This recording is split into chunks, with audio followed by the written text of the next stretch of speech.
How to search YouTube videos by date. Hello guys, welcome back. In this video I'm gonna show you how you can simply search YouTube videos by date. So first open up YouTube app and let's find something. For example, I will look for iPhone. And here we got some videos and we see that first video uploaded 4 months ago, next 13 hours ago, next 8 hours ago, and so on. And what can I do to filter these videos by date? So first of all, I will tap here and I will select search filters.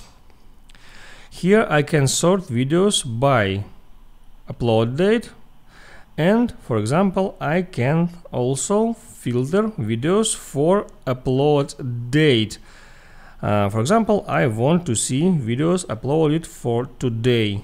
I select this, go back, and here we get all videos contains iPhone keyword in the title, uploaded today, and on the first place I got the newest video.